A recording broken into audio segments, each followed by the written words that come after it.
दिल से एक गुजारिश है दोस्तों, वीडियो से पहले मेरे चैनल को लाइक और सब्सक्राइब जरूर कीजिए, क्योंकि आपकी मोहब्बत ही है जो मुझे हर दिन कुछ नया और बेहतर करने की ताकत देती है।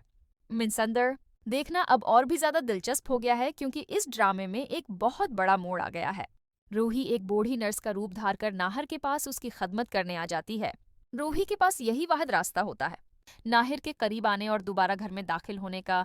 इसीलिए जैसे ही रूही घर में दाखिल होती है, दादी उसे फौरन ये कहकर घर से निकाल देती हैं कि तुम यहाँ से चली जाओ, अब नाहिर की शादी रोहली से हो चुकी है। ये सुनकर रूही टूट जाती है। फिर वो जूही को फोन करती है। जूही जैसे ही सुनती है कि रूही जिंदा है तो वो उसे हौसला देती है। रूही कहती है कि जूही, मुझसे सब कुछ छीन लिया गया, रूहाली ने मेरे नाहर जी को भी मुझसे छीन लिया। जूही कहती है कि रूही, तुम हिम्मत रखो, अब तुम वापस आ गई हो तो सब कुछ ठीक हो जाएगा। नाहिर जी अभी भी तुमसे ही मोहब्बत करते हैं। रूहाली ने नाहर जी से जबरदस्ती शादी की है और दादी ने उसका साथ दिया है। जूही पूछती है कि रूही, तुम कहाँ हो? मैं अभी वहां आ रही हूँ। लेकिन जब जूही वहां पहुंचती है, रूही वहां मौजूद नहीं होती। रूही सोचती है कि कहीं मेरी वजह से जूही को दोबारा कोई मुसीबत ना आ जाए। उसलिए वो एक अस्पताल में जाकर हाथ जोड़कर काम मांगती है। अस्पताल में उसे नर्स का काम मिल जाता है और वो नर्स का काम सीख लेती है। उसके बाद रूही दोबारा घर आती है, क्योंकि नाहर की तबीयत खराब होती है।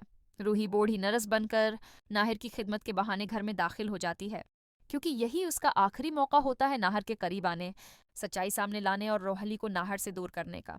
इसी दौरान वो जूही से भी मिलती है और फैसला करती है कि दादी और सूनी को सजा दिलानी है। जब नाहिर रूही को देखते हैं तो हैरान रह जाते हैं, लेकिन जैसे ही उन्हें रूही का एहसास होता है, वो तेजी से सेहतयाब होने लगते हैं। नाहर रूही को गले लगाकर फूट फूट कर रोने लगते हैं। इतने में दादी कहती हैं, नाहर बेटा, ये अब तुम्हारी बीवी नहीं रही, तुम्हारी शादी तो रोहली से हो चुकी है।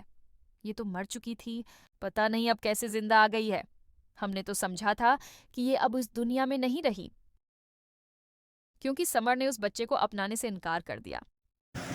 नाजरीन, मनसुंदर ड्रामा की आज की एपिसोड में आप देखेंगे कि जैसे ही रूही घर आती है तो वो घर आके देखती है तो वो बहुत ज़्यादा परेशान होती है, क्योंकि घर के सारे हालात बदल चुके हैं। जब दादी देखती है रूही को तो वो उसको पकड़ के बाहर निकाल देती है। रूही वहाँ से चली जाती है, एक नर्स का रूप धार लेती है। अब ये जो है रूही नर्स के रूप में वापस आएगी, ये जो है नहार को ठीक करेगी, नहार का इलाज करेगी और इस तरीके से हालात को अपने कंट्रोल में करेगी।